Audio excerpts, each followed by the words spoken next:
Manchester United ပြည်သက်များအားလုံးပဲမင်္ဂလာပါဆိုတော့ကျွန်တော်တို့မနေ့ကကန်ခဲ့တဲ့ Manchester United ပွဲရတော့ဒါတော်တော်လေးအကျိတ်နေရှိခဲ့တယ်ကြည့်လို့ကောင်းတယ်ပေါ့ဗျာဒါတစ်ဖက်ကအတင်းရဟိုတန်းစင်းစုံဇရာအောက်ကဟိုးပဲအောက်ဆုံးတင်းကျိုင်းကုန်းเนาะအဲ့ထက်လွန်ရင်မရှိတော့ဘူးเนาะအယိုး6ပဲကျန်တော့တယ်အဲ့တော့အဲ့ဒီတင်းနဲ့ကန်တဲ့အထဲမှာကျွန်တော်တို့အကျိတ်နေကန်ခဲ့ရတယ်ကျိတ်နေကန်ခဲ့ရတယ်ဆိုတာလည်းကျွန်တော်တို့ပထမပိုင်းကိုကျွန်တော်တို့နှစ်တင်းစလုံးရဲ့အနေထားရတာကြည့်လို့မကောင်းဘူးပေါ့ဗျာပထမပိုင်းကကျွန်တော်တို့Manchester United တင်းရတာ9ရရှိဖို့ကြိုးစားတယ်25မိနစ်မှာကျွန်တော်တို့ Manchester United ကဒါမတ်တီယာကူညာရဲ့ရှာပေးပတ်ဖို့မှုကနေပြီးတော့ Bruno Fernandes ခက်ခက်ခဲကန်လိုက်ရတဲ့ဂိုးတူကိုရတယ်အဲ့ဂိုးပြီးတော့ကျွန်တော်တို့ဒါ Manchester United ရဲ့အထာပေါ့လေဒီကတော့ပြည့်တဲ့အတိုင်းပဲကျွန်တော်တို့ဂိုးတူကိုရပြီဆိုလို့ရှိရင်အေးစစ်ဖြစ်သွားတဲ့အခန့်ကဏ္ဍကတော့ခုချိန်ထိရှိနေတော့ပဲဂိုးတူကိုရပြီးတော့ကျွန်တော်တို့ဒါကိုကပဲတိုင်မလို့သူဘောလုံးကိုသူတို့ပဲပေးဆော့ပြီးတော့သူတို့ဘက်ကအတိုက်ခံရတယ်ပေါ့လေအဓိကကတော့ကိုယ့်ဘက်ကဘောလုံးကိုမထိန်ချုပ်ဘဲနဲ့သူတို့ပေးပြီးတော့ဆော့နေတာကတော့ဒါ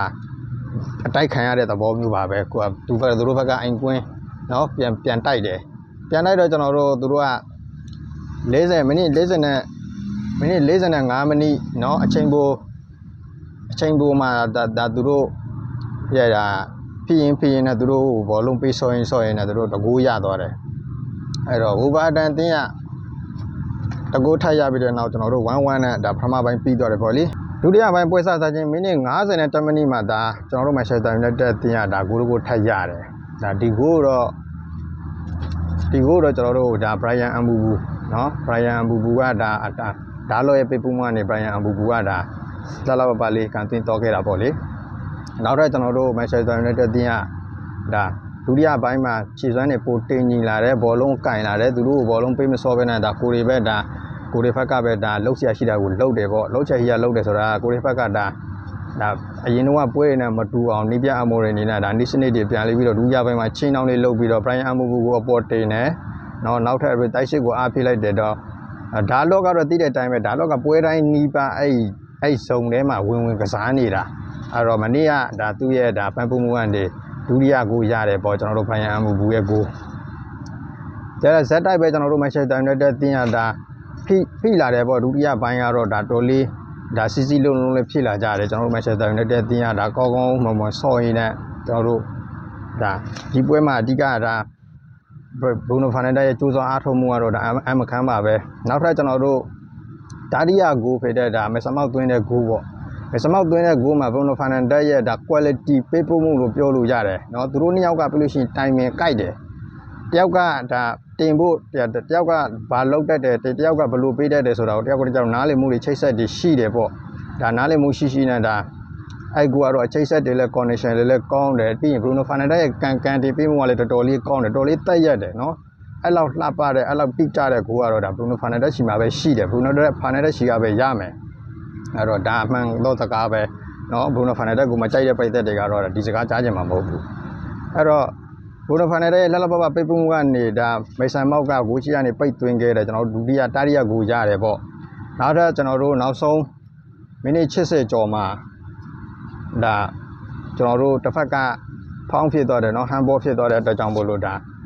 အာမက်ကန်လိုက်တဲ့ဘောလုံးကိုဒါဟန်ဘောဖြစ်သွားတယ်သူကလက်ကိုဆန့်လိုက်တာလက်ကိုမဆန့်ဘူးဆိုရင်တော့ဘိုးသမားနောက်မှရှိတယ်ဘိုးသမားမိမြသူကနောက်လက်ကိုဆန့်လိုက်တယ်တစ်ဖက်တင်းရဟိုဘက်ဒါမစကွီတိုပေါ့မစကွီတိုဟိုဘာတန်တင်းရသူကလက်ကိုဆန့်လိုက်လို့ဟန်ဘောဖြစ်သွားတယ်သူကလက်မဆန့်ရင်လည်းနောက်မှဘိုးသမားရှိတယ်ဘာမှမဖြစ်ဘူး